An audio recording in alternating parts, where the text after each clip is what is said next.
இந்த காலை வேளையிலே கர்த்தருடைய சமூகத்தின் முன்பாக சிலுவை என்கிற தியானத்தின் வழியாக நாம் அனுதினமாய் தியானித்துக் கொண்டு வருகிறோம். இந்த வழிபாட்டை இப்பொழுது தொடங்குவோம். நமது ஆரம்பம் பிதா, குமாரன், பரிசுத்த ஆவி ஆகிய திரியேக நாமத்தில் உள்ளது. ஆமென். கண்களை மூடி ஆண்டவரை நோக்கி மன்றாடும். மகிமை உள்ள பராபரனே, மகத்துவத்தில் வீற்றிருக்கிறவரே, உம்முடைய மகிமையே இந்த மண்ணுலக வாழ்விலே மனிதர்களாக எங்களுக்கு தந்திருக்கிறேன் சுவாமி. உம்முடைய சாயலை பெற்றுக் கொண்டிருக்கிற பிள்ளைகளாக எங்களையே ஆண்டவர் உம்முடைய பிள்ளைகளாக உம்மை ஆராதிக்க நாங்கள் ஆயத்தப்படுகிறோம் சுவாமி. இந்த வழிபாட்டிலே உம்முடைய கரம் வரும்படியாய் நாங்கள் வேண்டுகிறோம் தகப்பனே. ஆண்டவரே, நீர் எங்களுக்காக இந்த கல்வாரி சிலுவையில் பட்ட பாடுகளை, அந்த அகோரமான காட்சிகளை நாங்கள் எண்ணி பார்த்து சிந்தித்து பார்த்து, கடவுள் எங்களுக்காக இறங்கி வந்து இந்த பாடுகளை பட்டார் என்கிற சிலுவையின் தியானத்தின் வழியாக உம்மை தியானிக்க கடவுளே, இந்த காலை வேளையிலே பிள்ளைகளாக நாங்கள் ஒன்று கூடியிருக்கிறோம் சுவாமி. குறிப்பாக இந்த வழிபாட்டிலே கூட இந்த பிள்ளைகளாக நாங்களும் பாஸ்டர் தினகரும், ஆண்டவரே, எங்களுடைய அன்பு சகோதரர் ஊழியருமாய் இருக்கிற தாசையாவும் சேர்ந்து இந்த வழிபாட்டை இந்த காலை வேளையில் நடத்த போகிறோம். அவருடைய தரிசனம் எங்களோடு வாழ்வில் சிலுவையின் பயணத்தில் வரும்படி ஆய்த்தாங்க. இந்த வழிபாட்டு 6 முதல் முடிவரும் தெய்வீக பிரசன்னத்தினாலே நீர் வழியெடுத்த வேண்டும் என்று இயேசுவின் நாமத்தினாலே வேண்டிக் கொள்கிற கர்த்தாவே.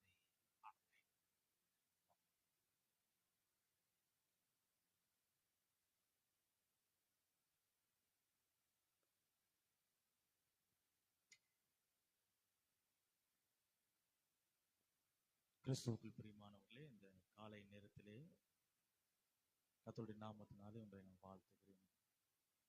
இந்த காலை தியானத்திலும் கூட நம் செய்திக்கு முன்பாக ஒரு பாடலை பாடி தேவ நாமத்தை மகிமைப்படுத்துவோம். சங்கீதம் 46:11 சொல்லுகிறது, சேனைகளின் கர்த்தர் நம்மோடு இருக்கிறார், யாக்கோபின் தேவன் நமக்கு உயர்ந்த அடைக்கலம். ஒரு அருமையான பாடல். யாக்கோபின் தேவன் என் தேவன், எனக்கென்றும் துணை அவரே, என்னாலும் என்னை நடத்துவாரே என்ற ஒரு அருமையான ஒரு பாடலை பாடி தேவ நாமத்தை மகிமைப்படுத்துவோம். பின்பாடு நம்மத்தில் இருக்கிற பாஸ்டர் தினகர் அவர்கள் கர்த்தருடைய தியானத்தை நடத்துவார். யாக்கோபின் தேவன் நமக்கு உயர்ந்த அடைக்கலமாயிருக்கிறார். யாக்கோபின் தேவன் என் தேவன், எனக்கென்றும் துணையவரே, என்னாலும் நடத்துவாரே. சொல்லுவோம். யாக்கோபின் தேவன் என் தேவன், எனக்கென்றும் துணையவரே, என்னாலும் நடத்துவாரே. ஏதும் இல்லை என்ற கவலை இல்லை. காரணம், துணையாளர் என்னை விட்டு விலகவில்லை. சொன்னதை செய்யும் அளவும் நான் உன்னை கைவிடுவதில்லை என்று சொன்ன அந்த நல்ல தெய்வத்தை நீங்களும் நானும் ஆராதிக்கிறோம். கர்த்தர் சொன்ன வாக்குத்தத்தம் எல்லாவற்றும் நிறைவேற அவர் உண்மை உள்ளவராயிருக்கிறார்.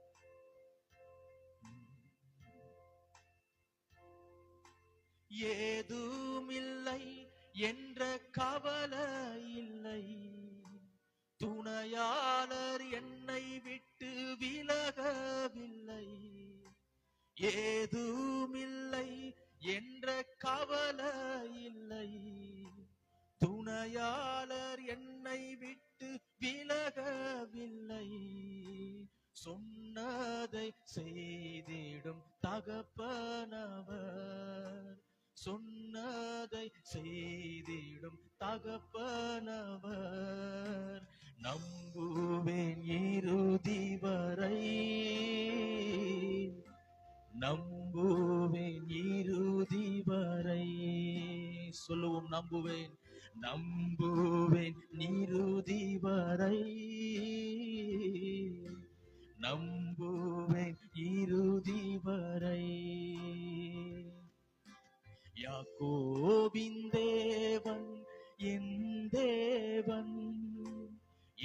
எனக்கென்றும் துணையவரே, என்னாலும் நடத்துவாரே. என் ஓட்டத்தில் நான் தனிமையில்லை, என்னை நேசித்தவர் என்னை வெறுக்கவில்லை. தகப்பன் வீட்டில் கொண்டு போய் சேர்த்திடுவார், நான் அவரையே நம்புவேன். யாக்கோபை எப்படி அருமையாக கர்த்தர் சொன்னதை அழகாக நடத்தி பரிவாரங்களோடு திரும்பி வர செய்தாரோ, அப்படியே நமக்கு கொடுத்த வாக்குத்தத்தை அவர் எல்லாவற்றும் நிறைவேற்றுவார். பிரியமானவர்கள், இந்த காலை நேரத்திலே நாம் சொல்லுவோம், என் ஓட்டத்தில் நான் தனிமை இல்லை, என்னை உருவாக்கினவர் என்னோடு கூட வருகிறார். என் ஓட்டத்தில் நான் தனிமையில்லை, நேசித்தவர் என்னை வெறுக்கவில்லை. என் ஓட்டத்தில் நான் தனிமையில்லை, நேசித்தவர் என்னை வெறுக்கவில்லை. தகப்பன் வீட்டில் கொண்டு சேர்த்திடுவார், தகப்பன் வீட்டில் கொண்டு சேர்த்திடுவார். நம்புவேன் இறுதி வரை, நான் நம்புவேன் இறுதி வரை. இயேசுவை நம்புவேன் இறுதி வரை, நான் நம்புவேன் இறுதி வரை. யாக்கோபின் தேவன் என் தேவன், எனக்கென்றும் துணையவரே, என்னாலும் நடத்துவாரே. சொல்லும், யாக்கோபின் தேவன், யாக்கோபின் தேவன் என் தேவன், எனக்கென்றும் துணையவரே, என்னாலும் நடத்துவாரே. எங்களை வழுவாமல் காக்குகிற எங்கள் நல்ல தெய்வமே, இந்த காலை நேரத்தில் எங்களை ஒப்பு கொடுக்கிறோம் சுவாமி. அதிகாலையில் உம்மை தேடுகிறவர்கள் கண்டடைவார்கள் என்று வேதம் சொல்லுகிறது. இதோ காலை நேரத்திலே தூரத்திலிருந்து, ஆன்லைனிலிருந்து ஆண்டவரே இங்கு உட்கார்ந்து ஆண்டவர் உம்மை நோக்கி பார்க்கிற எங்களை தகப்பனை ஆசீர்வதிப்பீராக. இதோ இந்த தியானத்தை உடைய கரத்தில் ஒப்பு கொடுக்கிறோம் ஆண்டவரே. நீரே எங்கள் நடத்துவீராக. பேசுகிற ஆண்டவரே மகனை மறைத்து நீர் வெளிப்படும். கர்த்தர் எங்கள் நடத்தும். எல்லா துதிகான மகிமும் ஒருவருக்கு செலுத்துகிறோம், இயேசுவின் நாமத்தில் பிதாவே. அன்பார்ந்தவர்களே, இந்த நாளில் சிறப்பு செய்தி கொடுக்க வருகிற எங்களுடைய அருமை சகோதரர் பாஸ்டர் தினகர் ஐயா அவர்கள் நமக்கு சிறப்பு செய்தி கொடுப்பார். இவர் இப்பொழுது இந்தி பேசுகிற மக்களுக்கு மத்தியிலே தன்னுடைய ஊழியத்தை செய்து கொண்டிருக்கிறார். கர்த்தருடைய நாமத்தை இந்தி பேசுகிற மக்களுக்கு மத்தியிலே கூட நம்முடைய சிஎம்சி பகுதி மகதிலே எல்லா இடத்திலும் ஆண்டவர் இப்படிப்பட்ட ஒரு வல்லமை உள்ள ஒரு ஊழியத்தை செய்து கொண்டிருக்கிறார். இந்த நாளிலே கூட இந்த செய்தி கொடுக்கும்படி ஐயாவை அன்பாய் கேட்டுக்கொள்ளப்படுகிறேன்.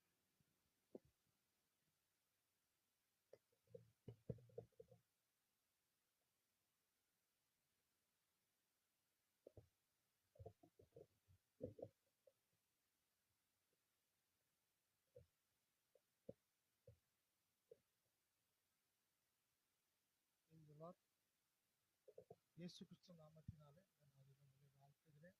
அருமையான நேரத்துக்காக கர்த்தருக்கு நன்றி செலுத்துகிறேன். வாய்ப்பு கொடுத்த நான் நன்றிகளை ஏறெடுக்கிறேன். இந்த நாளிலும் நம்ம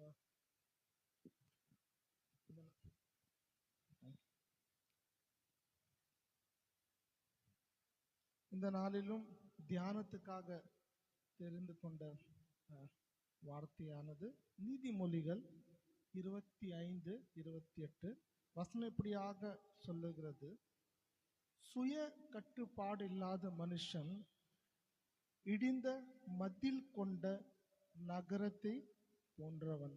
அல்லேலூயா. பாருங்க, இந்த நாளில் அந்த வார்த்தையின் மகிமை சொல்லுகிறது, சுய கட்டுப்பாடு இல்லாத மனுஷன் இடிந்த மதில் கொண்ட நகரத்தை போன்றவன் வார்த்தை சொல்லுகிறது. அப்படியாக நம்ம கலாத்தியர் 5:23 வசனத்துல பாருங்க, கர்த்தர் அந்த ஆவிக்குரிய கனிகள்ல அருமையா அந்த பாருங்க இல்ல அந்த சுய கட்டுப்பாடு குறித்து கர்த்தர் சொல்லி இருக்கிறார். ஹalleluya. பாருங்க இந்த லென்ட் நாட்களிலே நம்ம அநேகர் காரியங்களை தியானிச்சு கொண்டு இருக்கிறோம். இது ஒரு நல்ல ஒரு நாட்களாக நம் வாழ்க்கையில கர்த்தர் கொடுக்கிறார். இந்த லென்ட் நாட்கள், இந்த லென்ட் நாட்கள் அருமையாக எப்படியாக சொல்லப்படுகிறது. நாம என்ன பண்றோம்னா நம்முடைய பூங்காவை ரொம்ப அருமையா ஒரு ஆங்கிலத்தில் அருமையா சொல்றாங்க. அது நான் மொழிபெயர்ப்பு செய்திருக்கிறேன். நம்முடைய பூங்காவை வளர்ச்சி அடும்படியாக நம்ம என்ன பண்றோம்னா பயிற்சி எடுக்கிறோம் இல்ல. இந்த லென்ட் நாட்கள் நம்ம என்ன பண்றோம், நம் வாழ்க்கை நம்மளுடைய காரியங்களை நம்ம என்ன பண்றோம்னா ஆவிக்குரிய வாழ்க்கையை நம்ம டெவலப் பண்ணும்படியாக நல்லா முன்னேற்றப்படியாக தான் இந்த லென்ட் நாட்களில் அநேகர் காரியத்தை நாம செய்யறோம். நிறைய பேர் உபவாசம் இருக்கிறாங்க, இல்ல நிறைய பேர் நிறைய காரியத்தை வெறுக்கிறாங்கல்ல. இதுலயும் உண்மையிலேயே ஒரு ரொம்ப நல்ல காரியம் தான். ஏன்னா அந்த லென்ட் நாட்களில நம் வாழ்க்கையில இருக்கிற எல்லா தடைகளை நீக்கி கிறிஸ்துக்குள்ளாக புதிய முறையில நம்ம என்ன பண்றோம்னா தன்னை அர்ப்பணிக்கிறோம் இல்ல. ஒரு புதிய காரியத்தை நம்ம லென்ட் நாட்கள் வந்தாவே எல்லாம் ஒரு தீர்மானத்துக்குள்ளாக நம்ம வருகிறோம்ல, தீர்மானத்துக்குள்ளாக வந்து நம்ம செயல்படுகிறோம். ஸோ இந்த லென்த் நாட்களில நம் வாழ்க்கையில ரொம்ப முக்கியமான காரியம் என்னன்னா, நீ கத்துக்கொண்ட காரியம் நம்ம சுவை கட்டுப்பாடு, செல்ஃப் கண்ட்ரோல். அந்த செல்ஃப் கண்ட்ரோல்ல பாத்தீங்கன்னா அருமையா அந்த கிரேக்க மொழியில எக்கராட்டியா சொல்லப்பட்டது. எக்கராட்டியா அதனுடைய அர்த்தம் என்னன்னா பாருங்க, சுய மேல நம்ம என்ன போய் கட்டுப்பாடா இருக்கணும். அப்புறம் பார்த்தோம் ஆர்வம் மற்றும் உள் உணர்வு இல்ல. அப்புறம் பாத்தீங்கன்னா சுய தேர்ச்சி இல்ல. நம்ம மேல நம்ம என்னவா இருக்கணும், கட்டுப்பாடா இருக்கணும். ஏன்னா கர்த்தர் பாருங்க ரொம்ப அந்த ஆவிக்குரிய கனிகள்ல இந்த விஷயத்தை ரொம்ப வச்சிருக்கிறார். நம்ம பாருங்க எல்லாவற்றையும் நம்ம வாழ்க்கை ஒரு கிறிஸ்துவ வாழ்க்கைனாவே என்னன்னா சுய கட்டுப்பாடு உள்ள வாழ்க்கை தான் லென்ட். கிறிஸ்துவ வாழ்க்கைனாவே லென்ட். ஏன்னா நம்ம இந்த உலகத்தை வெறுத்து என்ன பண்றோம், ஆண்டவர் பின்னாடி நம்ம பின் செல்றோம். அதான் ஆண்டவர் சொன்னாரு, யார் என்னை பின்பற்ற விரும்பினாலும் தன்னுடைய சிலுவை எடுத்து என்னை பின்பற்ற கடவுள்னு வசனம் சொல்லுகிறது இல்ல. ஸோ அப்போ நம்ம என்ன பண்றோம், இந்த உலகத்தின் காரியங்களை, இந்த உலகத்தின் ஆசை பாஷைகளை, இந்த உலகத்தின் எல்லா காரியத்தை வெறுத்துட்டு நம்ம என்ன பண்றோம், கிறிஸ்துவ பின்பற்றோம். அந்த கிறிஸ்துவ பின்பற்ற வாழ்க்கை தான் ஒரு லென்ட் வாழ்க்கையா நம்ம வாழ்க்கையில இருக்குது. ஒரு உபவாச வாழ்க்கையா, ஒரு தபசு நாட்களாக நம்ம சொல்றோம்ல, அதுதான் ஒரு கிறிஸ்துவ வாழ்க்கைன்றது ஒரு லென்ட் தான்.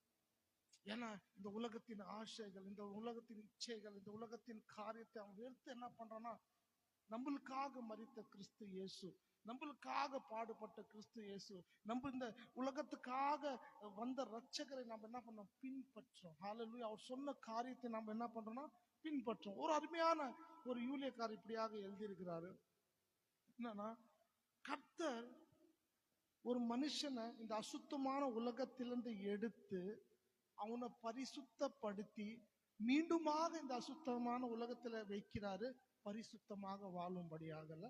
ஒரு அருமையான தேவதாசனா ரெவனாட் ரெவன் ஹில் இப்படியாக எழுதுறார். அப்போ கர்த்தர் இந்த உலகத்திலிருந்து நம்ம எடுத்து நம்மள பரிசுத்த இந்த பண்ணி மீண்டுமாக இந்த அசுத்தமான உலகத்துல வைத்து பரிசுத்தமாக வாழும்படியாக என்ன பண்றான்னா நம்மள எல்லாரையும் வைக்கிறார்.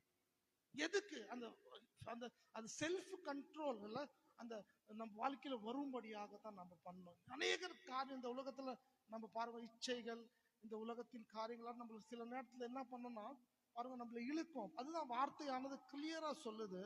ஒரு மனுஷ வாழ்க்கையில செல்ஃப் கண்ட்ரோல் இல்லைன்னா, சுய கட்டுப்பாடு இல்லைன்னா அவன் எப்படியாக இருக்கிறான்னா இடிந்த மதில் கொண்ட நகரத்தை போல இருக்கிறான்.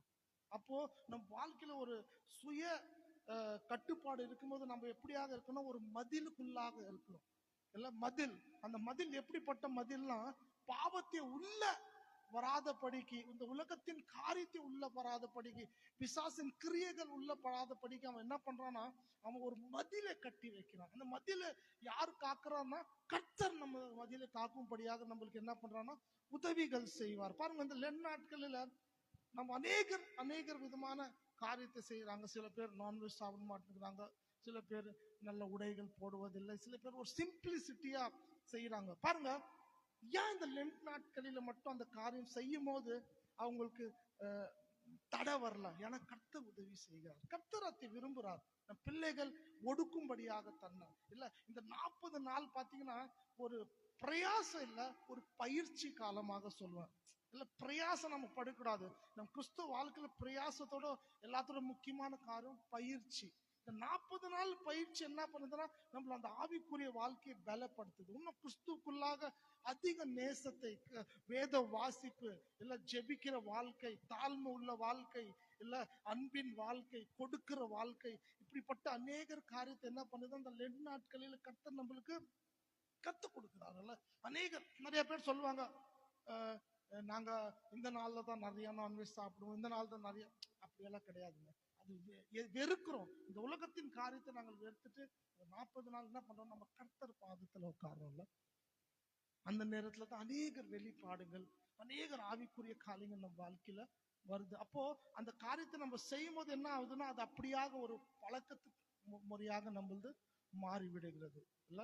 சோ இன்னைக்கு நம்ம வாழ்க்கையில முக்கியமான காரியம் என்னன்னா அந்த சுய கட்டுப்பாடு உள்ள காரியம். அந்த செல்ஃப் கண்ட்ரோல்ங்கிறது ரொம்ப முக்கியம். திடீர்னு நம்ம எல்லா விதத்துல பேசுற விதம் சரி, பழகுற விதம் சரி இல்ல, அநேகரை நம்ம ஆலோசிக்கிற விதம் சரி, அது எல்லாமே ரொம்ப கேர்ஃபுல்லா இருக்கணும். சில நேரத்துல நம்ம கட்டுப்பாடையிலிருந்து திட்டிடுறோம், கட்டுப்பாடையிலிருந்து பேசிடுறோம், அநேக தவறுகளை நம்ம பண்ணிடுறோம். பிசாசானோ செய்யற காரியம் என்னன்னா அந்த அந்த செல்ஃப் கண்ட்ரோலை கெடுக்கிற காரியம் தான். மோசை கிட்ட ஆண்டவர் சொன்னாரு, போய் அந்த கண்மலை கிட்ட நீ என்ன பண்ணு, பேசுப்பான்னு சொன்னார். ஆனா பாருங்க, அவரு அந்த ஜனங்க பண்ண பிரஷர், அந்த காரியத்தை போய் என்ன பண்ணிட்டாரு, அவரு போய் அந்த கண்மலைய அடிச்சிட்டார்.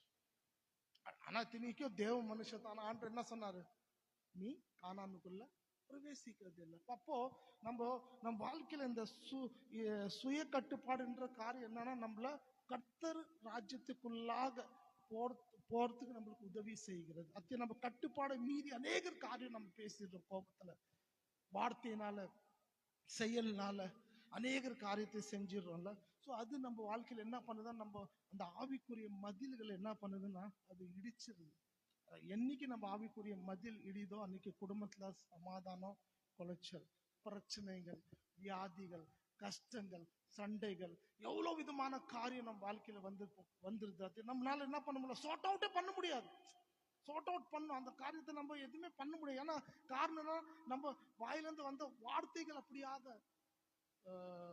மற்றவங்களை காயப்படுத்துற வார்த்தையாக இருக்குது. அந்த வார்த்தை, அந்த காயம் ரொம்ப நாள் ஆகும் ஆறுறதுக்கு. ஸோ நம்ம எல்லாவற்றிலையும் நம்ம சுய கட்டுப்பாடு உள்ள வாழ்க்கை வாழும் போது அது எப்படிப்பட்ட காரியமா இருக்குதுன்னா நம்ம வாழ்க்கையில அந்த ஒரு மதிலுக்குள்ளாக நம்ம இருக்கிறோம், ஒரு ஆவிக்குரிய மதிலுக்குள்ளாக நம்ம இருக்கிறோம். அது மூலியமாக கர்த்தர் நாமத்தை மகிமைப்படுத்தும். செல்ஃப் கண்ட்ரோல் நம்ம வாழ்க்கையில வரும்போது தாழ்மை வருகிறது. ஹல்லேலூயா.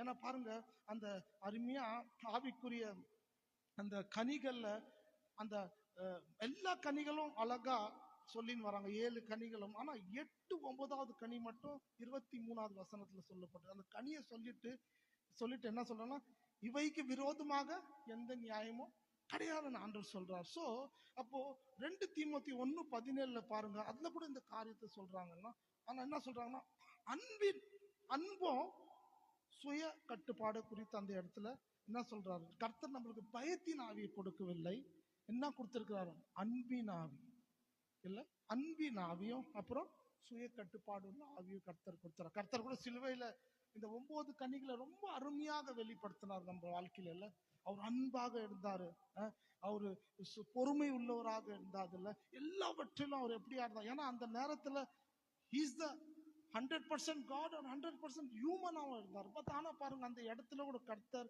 இந்த ஆவிக்குரிய கனிகளை வெளிப்படுத்த நாள் தொட்டான் பிதானவர் அவளுக்கு அவ்வளோ மகிமையை கொடுத்தாரு. இல்ல, இன்னைக்கு நம்ம வாழ்க்கையில நம்ம இந்த சுய கட்டுப்பாடு உள்ள வாழ்க்கை வாழும் போது கர்த்தர் ஒரு நல்ல மகிமை வாழ்க்கையை நம்ம எல்லாருக்கும் கொடுக்குறாரு, ஒரு ஆசீர்வாதத்தின் வாழ்க்கை எல்லாரும் கொடுக்குறாருல்ல.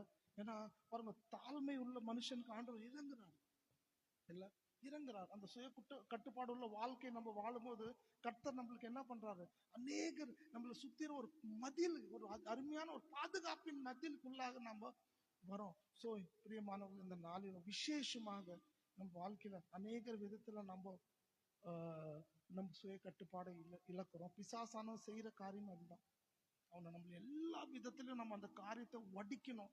இல்ல இவன் ஒரு மதிலுக்குள்ள இருக்கிறான்னா அந்த மதிலை நம்ம உடைக்கணும்னா அவன் அநேகர் காரியத்தை நம்ம வாழ்க்கையில என்ன பண்றான், பிரச்சனை கொண்டு வரான். ஆனா ஆவியானவர் நம்மளுக்கு என்ன பண்றாரு, உதவிகள் செய்கிறார். இல்ல ஆவியானவர் நம்மளுக்கு எல்லாவற்றிலும் உதவிகள் செய்கிறார். அவர் தேற்றவாளனாக இருக்கிறார். நம்மளுக்கு கர்த்தர் சொல்றார், நான் உங்களுக்கு ஒரு தேற்றவாளன் உதவியாளரை அனுப்பிச்சு வைக்கிறேன், அவரை நாடுங்க, அவர் உங்களுக்கு கத்துக் கொடுப்பாரு, உங்களை சத்தியத்துல நடத்துவாரு. இப்போ நம்ம சத்தியத்தை அறிந்தவங்களா இருக்கணும்னா என்ன பண்ணணும், அந்த சத்தியத்தை பிரகாரமாக நடக்கணும்ல. ஏசாமி கூட அதான் சொல்றாரு, நீங்க கர்த்தர் கர்த்தர் கர்த்தர்னு சொல்லுகிறீங்க, ஆனா நான் சொல்றது கீழ்ப்படி மாட்டேங்கிறீங்களா, நான் சொல்ற காரியத்தை நீங்க என்ன பண்ணல, ஒபே பண்ண மாட்டேங்கிறீங்களா. இன்னைக்கு நம்ம வாழ்க்கையில கர்த்தர் சொல்ற காரியம், இன்னைக்கு இந்த நான் வாழுகிற உலகத்தில ஒரு காரியம் நான் சொல்றேன். நம்ம இந்த சுத்திரம் நம்ம உலகம் எப்படிப்பட்ட உலகம்னா, நம்மள சுய கட்டுப்பாடுக்குள்ளாக வைக்க முடியல. நடக்கிற பிரச்சனைகள், கஷ்டங்கள், இப்போ சுத்தி இருக்கிற காரியத்தை பார்க்கும்போது நம்மளுக்குள்ளாக ஒரு கோபம் இருக்குது, நம்மளுக்குள்ளாக ஒரு வெறுமை வருது, நம்மளுக்குள்ளாக அநேகர் காரியம் வருது. அந்த காரியங்களெல்லாம் நம்மள என்ன பண்ணுது, ரொம்ப ஹைப்பர் பண்ணிடுது. எல்லாம் ஹைப்பர் பண்ணி என்ன பண்ணுதான், நம்மள தவறு செய்ய வச்சிருது, நம்மள பேச வைக்கிறது, நம்மள பாவங்கள் செய்ய வைக்கிறது. இப்படிப்பட்ட காரியங்கள் தான். ஸோ இந்த நாளிலும் இந்த அருமையான தியானத்துல இந்த நீதிமொழிகள் மீண்டுமாக அந்த வசனத்தை நான் உண்மையிலே நேற்று தினத்துல கர்த்தர் இந்த வார்த்தை கொடுக்கும்போது நான் ரொம்ப சந்தோஷப்பட்டேன் கர்த்தருக்கு. ஏன்னா இப்படிப்பட்ட ஒரு வார்த்தைகள் நம்மளுக்கு ஆண்டவர் நம்ம வேத புத்தகத்துல வச்சிருக்காருல. ஒரு மனுஷன் ஆவிக்குரிய வாழ்க்கையிலும் சரி, இந்த உலக வாழ்க்கையிலும் பரிசுத்தமா எப்படி வாழணும்னு கர்த்தர் நம்மளுக்கு கத்துக் கொடுக்கிறார். ஏன்னா நம்ம பரிசுத்தமா வாழ முடியாது, ஆனா கர்த்தர் நம்மள பரிசுத்தமாக வாழ செய்கிற தேவன். இல்ல நாம பரிசுத்தமா இருக்க முடியாது, ஆனா நம்மள பரிசுத்தப்படுத்துகிற தேவன் நம்மளோட இருக்கிறார். ஸோ மீண்டுமாக அந்த வார்த்தை வாசிச்சு நான் ஜெபிக்க விரும்புறேன். சுய கட்டுப்பாடு இல்லாத மனுஷன் இடிந்த மதில் கொண்ட நகரத்தை போன்றவனாக இருக்கிறான். ஸோ எல்லா கண்களையும் மூடி நம்ம தேவனை நோக்கி பார்க்கலாம். நன்றியோட துதிக்கிறோம் ஆண்டவரே, இந்த அருமையான நேரத்துல இந்த அருமையான தியானத்துக்காக நன்றி செலுத்தி ஜெபிக்கிறோம் அப்பா. இந்த லென்ட் நாட்களில தகப்பனேப்பா, நாங்கள் பிரயாசம் ஆண்டவரேப்பா, நாங்கள் ஒரு பயிற்சி காலத்துல நாங்கள் இருக்கிறோம் ஆண்டவரே. எங்க வாழ்க்கையில் அநேகர் காரியங்கள் இருக்கலாம், எங்க வாழ்க்கையில அநேகர் அப்பா சுய கட்டுப்பாடு இல்லாத வாழ்க்கையில நாங்கள் வாழலாம். அது சாப்பிட முறை இருந்தாலும் சரி, வாழ்கிற முறை இருந்தாலும் சரி, அநேகர் காரியத்தில் நாங்கள் எழுகிறோம் ஆண்டவரே. ஆனாலும் இந்த நாளிலும் கர்த்தாவே எங்களுக்கு நீ உதவி செய்யும் ஆண்டவரே. அப்பா இதோ எங்க வாழ்க்கையை தகப்பனேப்பா கிறிஸ்து முறையில புதிதாக மாற்றுகிற தேவன் நீர் ஆண்டவரே. அப்பா அந்த வாழ்க்கை புதிதாக நாங்கள் சமர்ப்பிக்கிற வாழ்க்கையாக எங்களுக்கு நீ தந்தருளும் ஆண்டவரே. நாங்கள் அதிகமாக ஜெபிக்கிற வாழ்க்கையும், அதிகமாக உம்மை துதிக்கிற வாழ்க்கையும், அதிகமாக தகப்பனை வேத வாசிக்கிற ஜெபிக்கிற வாழ்க்கையாக எங்களுக்கு தந்தருளும் ஆண்டவரே. அந்த சுய கட்டுப்பாடுன்ற காரியம் எங்கள் வாழ்க்கையில நீர் தந்தருளும் ஆண்டவர். இந்த ஆவிக்குரிய கனிகள் என் வாழ்க்கையில வெளிப்படும்படியாக ஜெபிக்கிறேன். ஆவியானவர் நீர் எங்களுக்கு உதவி செய்யும்படியாக ஜெபிக்கிறேன் ஆண்டவரே. நீர் எங்களை நடத்தும், ஆசீர்வதியும் ஆண்டவர். எல்லா துதி கனம் மகிமையும் ஒருவருக்கு செலுத்துகிறோம். இயேசு கிறிஸ்து மூலமாக ஜெபிக்கிறோம் ஜீவன் நல்ல பிதாவே, ஆமென்.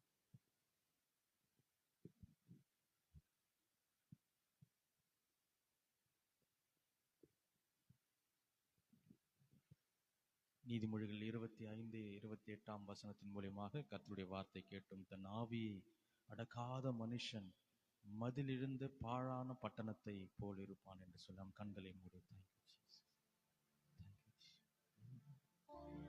எண்ணம் வெளியே போராட்டங்கள் உட்பயம் ஏத்தனை ஏத்தனையோ, எண்ணம் வெளியே போராட்டங்கள் உட்பயம் ஏத்தனை ஏத்தனையோ, இவை திண்ணம் அகற்றி எளியேனை ரட்சியும் தேவாட்டு குட்டி வந்தே, இவை திண்ணம் அகற்றி எளியேனை ரட்சியும் தேவாட்டு குட்டி வந்தே. ஐயா நான் வந்தேன், தேவாட்டு குட்டி வந்தே, தேவ ஆட்டுக்குட்டி வந்தேன். ஆமாண்டவரே, எங்களுடைய ஆவியை நாங்கள் ஆண்டவர் சுய கட்டுப்பாட்டோடு வாழ கர்த்தர் எங்கள் நடத்துவீராக. வார்த்தையை பகிர்ந்த ஐயாவுக்காகவும் நாங்கள் நன்றி செலுத்துகிறோம். கர்த்தர் ஆண்டவர் இந்த காலை நேரத்தில் எங்களோடு கூட பேசின வார்த்தைக்காக நன்றி செலுத்துகிறோம். உமக்கே மகிமை உண்டாவதாக. இயேசுவின் நாமத்தில் பிதாவே, நம் ஸ்தோத்திர ஜெபத்தை சொல்லுவோம். என் ஆத்துமாவே கர்த்தரை ஸ்தோத்திரி, என் முழு உள்ளமே பரிசுத்த நாமத்தை ஸ்தோத்திரி. என் ஆத்துமாவே கர்த்தரை ஸ்தோத்திரி, அவர் செய்த சகல உபகாரங்களை மறவார். நாம் கர்த்தருடைய ஆசீர்வாதத்தை பெற்றுக்கொள்வோம். ஆண்டவராகிய இயேசு கிறிஸ்துவின் கிருபையும் கடவுளுடைய அன்பும் பரிசுத்த ஆவியினுடைய அனுநயிக்கவும், குறிப்பாக இந்த காலை வேளையிலே கர்த்தருடைய சமூகத்திலே அமர்ந்து கொண்டு காணல் வழியாக பார்த்து கொண்டிருக்கிறவர்களுடைய வாழ்வுக்கும் உடைய குடும்ப தேவைகளுக்கும் கர்த்தர் இந்த காலை வேளை ஆசீர்வாதத்தோடு இந்த நாளில் செய்தி கொடுத்தவரும் ஒரு சிப் செய்தவருமாயிருக்கிற அருமை சகோதரமார்களோடும் கர்த்தர் உங்களுக்கு முன்பாக இருந்து வழி நடத்தி உங்களை ஆசீர்வதிப்பாராக. ஆமென்.